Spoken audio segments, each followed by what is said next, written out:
What's good, everyone? Welcome back to another reaction video. Today we are reacting to Food Theory. Kool Aid Man is a Marvel villain. This was suggested by Reaper. He said to react to the Kool Aid Man theory, Food Theory. Here I am, and apparently this is the case.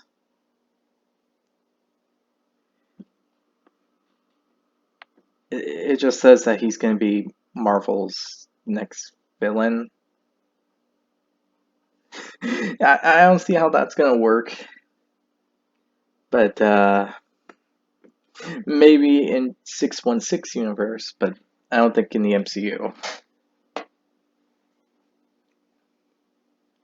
Anyway, yeah, I hope you all enjoyed this video. If you did, be sure to hit the like button down below. The link to this video will be down in the description below, so be sure to give Food Theory some love and support for the video they made. Hit the subscribe button to support the channel, support the content provided, and so on and so forth. Hit the notification button to be notified immediately when a new video comes out. And if you have any recommendations for what I should react to next, if it's food theory, game theory, so on and so forth, leave it down in the comment section below, and I'll react to it as soon as possible. Doesn't matter when, doesn't matter what it is, I will react to it as soon as possible. So with that said, I hope you all enjoy, and let's start this video, shall we? Okay, let's go. Hey Kool Aid Man, got a question for you. Are you the jar, or are you the liquid inside your jar? Well, I got a question for you. Are you the ugly face or the know-it-all inside the ugly face? Yeah, pretty rude, ain't it? Are you drinking yourself? Oh, yeah.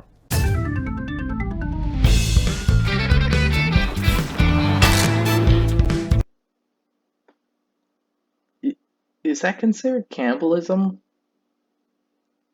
I mean, he's drinking himself. He's drinking Kool-Aid. Is that cannibalism, or am I just thinking too much into it?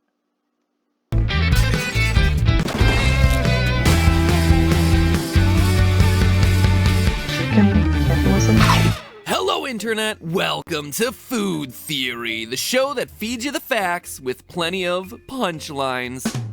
We here at Food Theory usually tackle topics like, well, food kind of goes with the name, but today we were inspired to do something a little bit different, something a little cooler with a K, if you know what I mean. Yep, today we're theorizing about everyone's favorite beverage mascot from grade school, the Kool Aid Man. Ask any rando on the street if they love the Kool Aid Man, they'll probably tell you, oh yeah. I mean, how can you not enjoy this guy? Since being introduced in 1954, the Kool Aid Man has become one of the most iconic, enduring, and memeable food mascots of all time. Besides, the product he's selling you helps you hit your daily recommended sugar intake in a single glass. Who doesn't love efficiency like that? And that's pretty much how everyone's been thinking of the Kool Aid Man for decades and decades and decades and decades. But earlier this year, an online debate was ignited, and it's been raging ever since. People across every conceivable platform are trying to figure out whether the Kool Aid Man is the glass jar or whether he's the liquid inside that glass jar. Like, where exactly is the Kool Aid Man's soul? Is it the liquid, or is it the pitcher that contains the essence of the Kool Aid Man's being? So I have two things to say about this. First, Kool Aid Man is absolutely and verifiably the glass pitcher. Guys, we straight up watch him fill himself with regular old shower water in a commercial. Close up shop, pack it in. The Kool Aid Man is a sentient glass pitcher that fills himself with water and flavoring as a part of his morning routine. Done. But hey, that's just a theory, a food theory. No, that's that's not it. You see, there's a second point I'd like to make in all this. This is he the jar business is entirely the wrong debate we should be having about the Kool Aid Man. What should be concerning us about this guy is whether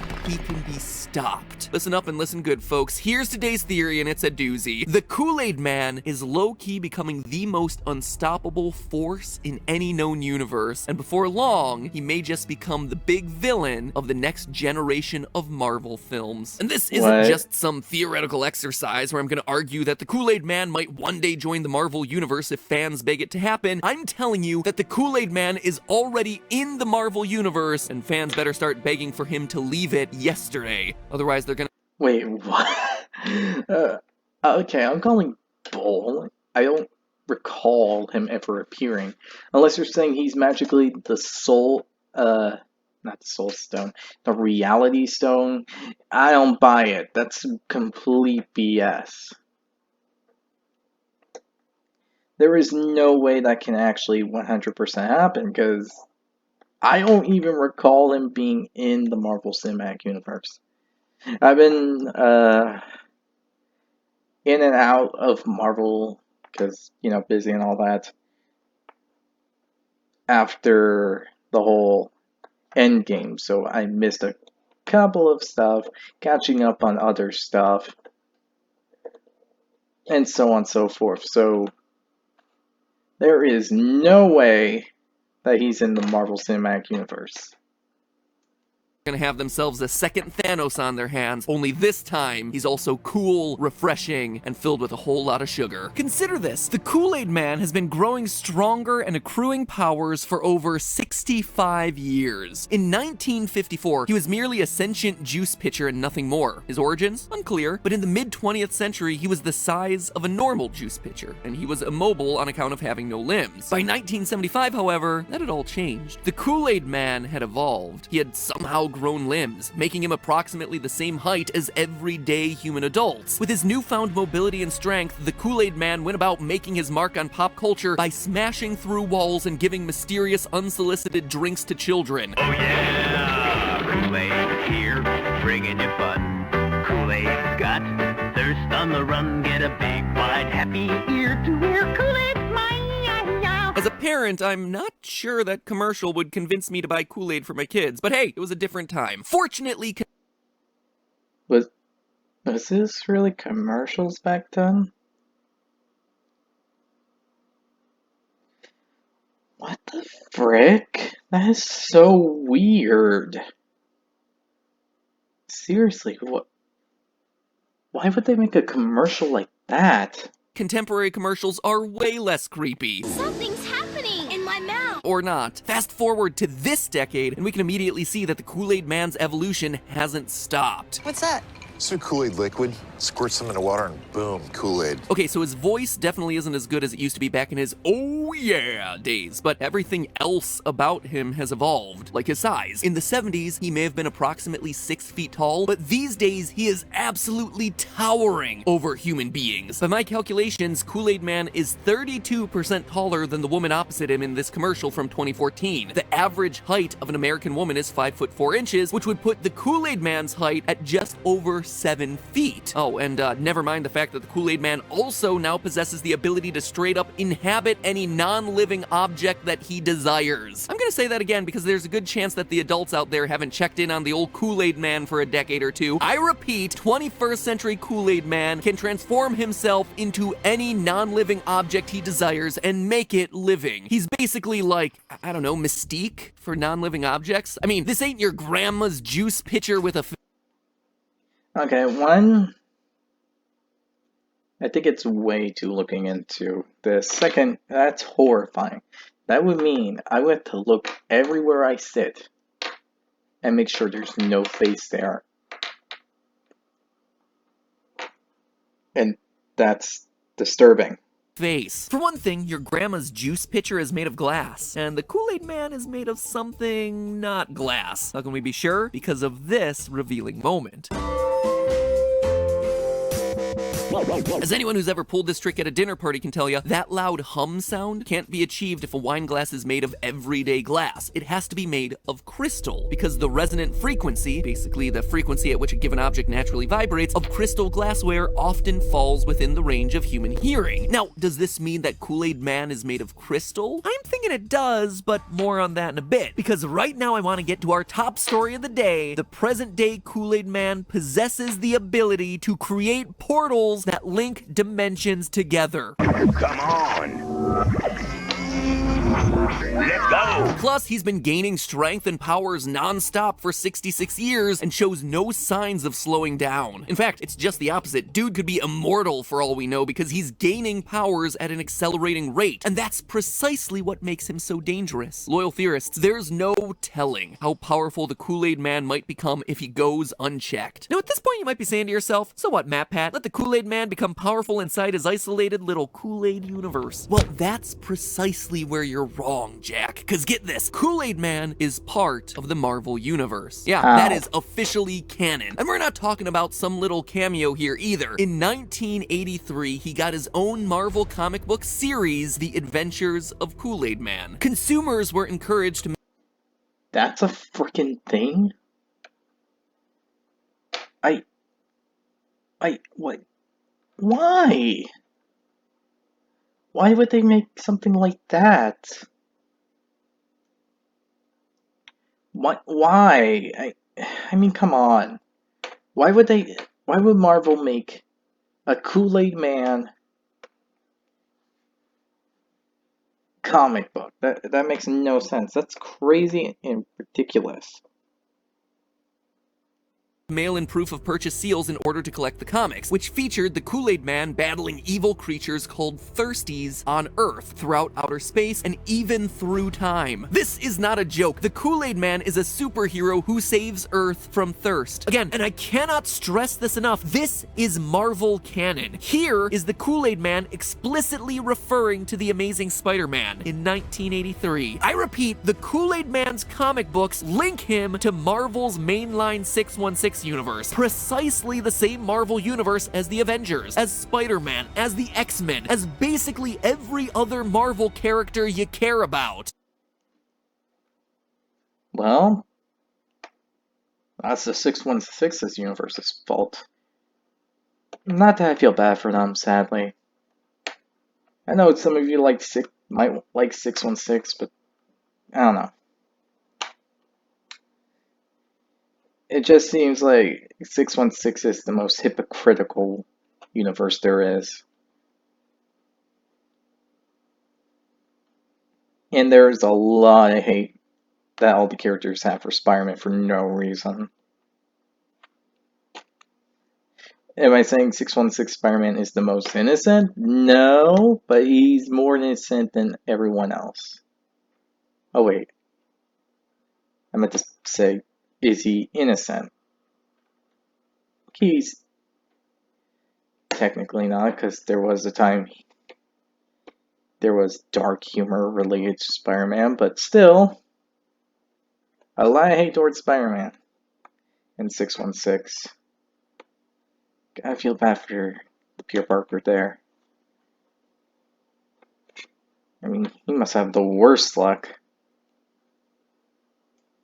And even if it weren't the mainline 616 universe, it wouldn't matter. Thanks to Spider-Verse and Endgame, universe hopping ain't totally out of the question in the Marvel Cinematic Universe anymore. In fact, if I had to pick one outsider who could justifiably hop into the mainline 616, I'd probably go with the Marvel hero who, you know, can create portals that allow him to hop between universes. Look, all I'm saying is that if Howard the Duck can make an MCU appearance, the Kool Aid Man is certainly not out of the question. So no, the Kool Aid Man is not isolated to some fictitious universe that can't possibly affect your life. He's liable to interfere with movies and IP you love to your core. I know you like the guy because he's the mascot of your favorite Okay, I can see where he's going with Kool Aid Man being the next possible villain. But I think he'd be the villain in 616. That one neat. Because there's a lot of hate there. A lot of hate.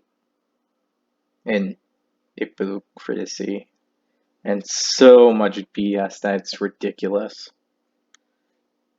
I mean, I got pretty mad at that universe considering that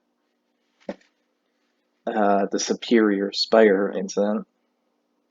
Childhood drink and he's super memeable and all that, but it's time to recognize the truth of the matter. Kool Aid Man is in a position to hurt you. Again, it's the evolution of the Kool Aid Man that's so dangerous here. We can even put a numerical value on his astounding accumulation of superpowers, thanks to Marvel's Power Grid. If you're unfamiliar with the Marvel Power Grid, the website Fandom describes it like this. Quote, "The Power Grid is the means by which the proficiency of any given character in 6 different areas of prowess is officially quantified and ranked. In any given area, 1 represents the lowest, and 7 the highest rank achievable." So the Power Grid is the official metric of measuring superpowers across the Marvel Universe, which means that we can apply the Power Grid to Kool Aid Man. In 1954, his Power Grid scores couldn't be more straightforward. 50's Kool Aid Man gets the lowest scores possible, straight ones across all 6 categories. As far as intelligence is concerned, he communicates only through simple song phrases he learned by rote. Be sure that the envelope says Kool-Aid. 50s era Kool Aid Man has no limbs, which means he's completely immobile. He has no speed, no fighting ability, no strength to speak of. He exhibits no evidence of energy projection, and his durability is never put to the test. As a result, he's basically the crappiest hero you could ever imagine, with a combined Power Grid total of 6. By the time the 70s roll around, though, the Kool Aid Man has grown himself some limbs. While 70s era Kool Aid Man is technically mobile, he's not quite fast enough to be considered of normal speed like Wolverine and Captain America are, so he remains at a 1 for speed. However, the durability department is where the 1970s Kool Aid Man shines. 20 years ago, he was just the glorified equivalent of a paperweight. Now he's bursting through walls without a scratch to show for it, meaning that he's more durable than an average human. That is the very definition of enhanced durability, and it earns him a score of 3 in that department. 70s era Kool Aid Man has a combined Power Grid total of 9. But it's when we depart from the 1970s that Kool Aid Man's Power Grid numbers really start to move. Intelligence-wise, he moves up to a 2. Not only is he using logic to defeat the Thirsties in his comic, he's also dropping some killer puns. I mean, if that's not average intelligence, I don't know what is. As for strength, the Kool Aid Man is able to hold his own body weight plus 2 kids single-handedly from a rope. The Power Grid defines average strength as the ability to press your own body weight over your own head, and this slick rope maneuver Kool Aid Man pulls off is more than comparable. 2 points for strength. As for speed, in the 70s he was stumbling around like a top-heavy toddler. Today, he's running around nimbly with the speed of a normal human at least. His durability remains enhanced, so that's still 3 points, and he makes quick work of multiple thirsties on multiple occasions, which gets him 2 points for fighting ability. But the huge leap is in energy projection. Folks, the Kool Aid Man is suddenly capable of projecting light energy, portals, snow. Let's go!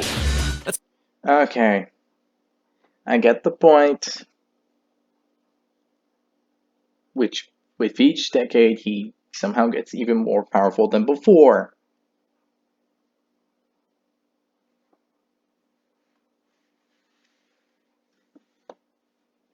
I mean, seriously, it's pretty freaky, but if it's 616, I have no problem. If it's MCU, I am fearing for everyone. And I'm hoping he doesn't go to DC, because that would be worse. Because imagine that, Marvel and DC losing to Kool Aid Man. Not exactly the best picture to see. That's right, the Kool Aid Man can create his own snow. He can project multiple types of energy, which actually makes him a level 6 in this category. Present-day Kool Aid Man has a cumulative power score of at least 17. In terms of cumulative points, that puts Kool Aid Man right on the heels of Earth 616 Spider-Man, Earth 616 Wolverine, and even Professor X. Never mind the fact that he's capable of some insane things the Power Grid doesn't even have explicit categories for, like the ability to hop between universes, or the ability to inhabit pretty much any non-living object you can imagine. At this rate, where will he be 40 years from now? 10 years? 1 year? Point is, we're running out of time. Soon, nothing will be able to stop the Kool Aid Man. And as a matter of fact, we might already be too late. Remember earlier when I mentioned that the Kool Aid Man might be made of crystal? That's because he exhibits powers eerily similar to those of the Queen of Crystal Heart herself, Emma Frost, whose crystal of choice is organic diamond. Emma, who's from the X-Men canon, which is a Marvel property, which means that the Kool Aid Man may just be made of the same type of crystal as Emma. When in her diamond form, Emma Frost becomes translucent, but maintains mobility, and she's virtually indestructible. Remind you of anyone in particular? Oh yeah! And when she's in her diamond form, Emma Frost is resistant to heat, to cold. She has no need to breathe. This brings to mind the Kool Aid Man's casual jaunt into outer space without so much as a spacesuit on. In order to survive a spacewalk like that, and he did survive it just fine, he would have to have no need for oxygen, and he would have to be able to weather extreme temperatures that no human can possibly withstand. The implication, of course, is that the Kool Aid Man may have similar powers to the incredibly powerful Emma Frost. Might this indicate that some of Emma Frost's other impressive abilities, such as telepathy, telekinetic potential, will they come to the Kool Aid Man in time? If so, it hardly seems fair, as he already has himself a wide variety of other superpowers reminiscent of other powerful Marvel characters. The Kool Aid Man has a Doctor Strange-like ability to create and utilize portals. He can shapeshift into non-living objects like some kind of off-brand Mystique, and not least of all, he's got Juggernaut's ability to run through walls and deliver unforgettable catchphrases. I'm the Juggernaut! Bitch. Yeah! I mean, we already have Iron Man, Spider-Man, Ant-Man. Why not Kool Aid Man? I can see it now. With grape powder comes great responsibility. So listen up and listen good. Unless you want to see the Kool Aid Man squeeze himself into a skin-tight Avengers bodysuit, you need to act now. Marvel fans everywhere need to make our collective voices heard immediately, because let's face it, the Kool Aid Man is already objectively cooler than Hawkeye, so he could absolutely be added as an Avenger yesterday. And how's That is scaredly true. With all these abilities I'm hearing, it seems pretty hard to kill him. I mean, the only thing that would make him worse is if he has the power of all his Infinity Stones by default. That's right, I'm saying, if he has all the Infinity Stones by default into a power system energy source thing for him, and him only. So, if that's the case, we're dead. We're honestly dead. We will not win. We will not survive. We will lose 14 million to 1. Nah, I don't think that's enough.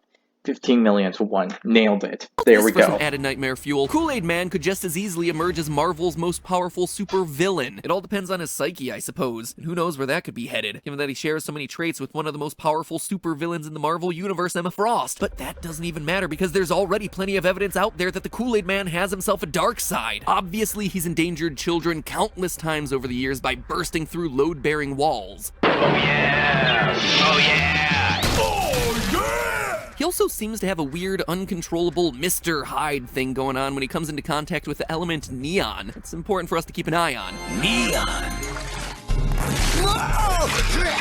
Because in recent years, he's repeatedly demonstrated his ability to contaminate water supplies on a massive scale. Drinks are on me. Come on! Folks, this is dark. Consider the sea life beneath those jet skis, my friends. The Kool Aid Man is replacing the salt water those organisms need to survive with Okay, that might not be the case. It might be reality-altering abilities, which is still horrifying, but still, it could be reality-altering abilities.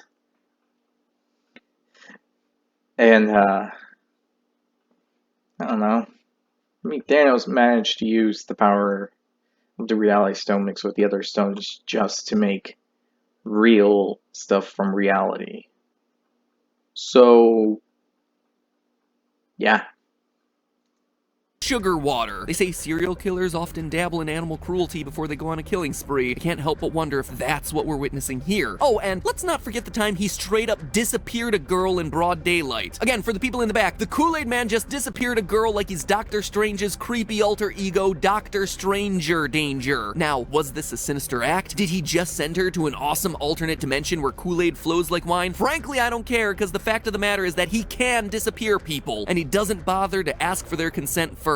Guess what the Kool Aid Man does the instant he commits his crime? He shapeshifts and disguises himself like a baseball hat. Like, how are the cops ever gonna catch this freak? He can instantly disguise himself as anything. Plus, it's always these cops who respond to the Kool-Aid related crimes. Mind if we look around?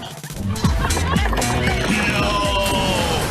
working on lemonade, too. So yeah, if and when the Kool Aid Man breaks bad, I don't think he's getting caught anytime soon, and that should all give us pause. So will we see Kool Aid Man in a Marvel movie anytime soon? Only time will tell. But one thing is for sure, unless someone interferes, the Kool Aid Man is on a trajectory to grow more powerful than any being in any universe. Yes, even Thanos. Sorry, but that's how unencumbered growth works, folks. It is inevitable. And once the Kool Aid Man becomes too powerful to stop. One good pun there. I'll admit that was really good. That was a really good joke. Well timed, I have to admit. And sadly, it does seem like the case. If sooner or later it'll be like he has all the infinity stones in his body, mixed with the most powerful and dangerous mutant abilities. And to make it worse, Magneto can't beat him. And since technically, I don't know, he doesn't really have a mind, but a soul, that technically means that psychics don't work on him.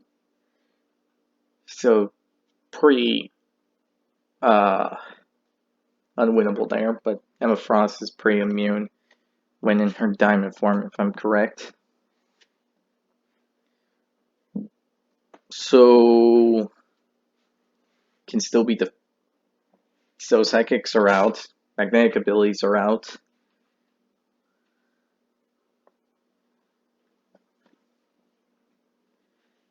Meaning we have there's limited stuff that can actually beat him in a fight. And that's horrifying. He becomes too powerful for the MCU to ignore. But hey, that's just a theory. A food theory. I'm guessing a lot of you came over from the Film Theory channel because we pushed specifically to this episode from an episode over there. So welcome. Thank you so much for checking out the new channel Food Theory. I am working to build a community on this new channel that is every bit as passionate and amazing over here about food and science and loves stupid episodes like this one as they do over on Film Theory. So the most important way that you can support Food Theory today is by subscribing. Simple as that. Ring the notification bell if you feel like it, but that is the single best thing that you can do for me right now to help this channel really thrive and grow, and tell me that this is the sort of stuff that you like to see. Check out some of the other Food Theory episodes. I promise not all of them are about cartoon beverage mascots. Some of them are actually about food, so check them out. Thanks for being here, thanks for subscribing, and I'll see you all in the next video. Oh yeah! No, don't make that joke. So,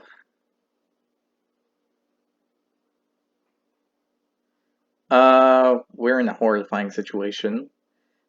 And it's due to the Kool Aid Man. Hooray! The Kool Aid's gonna murder us all. That is horrifying as heck to realize that Kool Aid, a drink that every child and children everywhere love, is going to murder us in cold blood. And that's only if he becomes a villain. So, in all honesty, I am now a little terrified that the Kool Aid Man will just come out of nowhere and murder everyone. And now I can see why he would be a Marvel villain or a Marvel hero. Though I hope it's more MCU than 616, because I don't need to repeat. In all honesty, that's just going to be a repeat over and over again if I just say it. But yeah, there is no way you can beat the Kool Aid Man if he goes into Marvel or any Marvel universe. I mean, DC might have a better chance with Superman, Doomsday, and Darkseid, but I don't like the chances if he got even more powerful than before, so yeah. Especially if he gains the power of all the Infinity Stones without having to use or get those Infinity Stones. Just saying, that's a horrifying thing to come to. I mean, with all 6, no one could even face, and not even Thor could kill him, but that was more on Thanos being cocky and all that.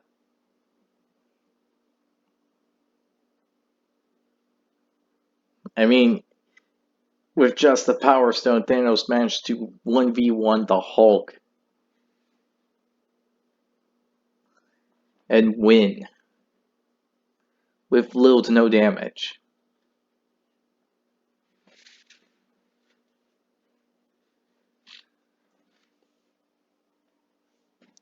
So yeah, a bit worrying.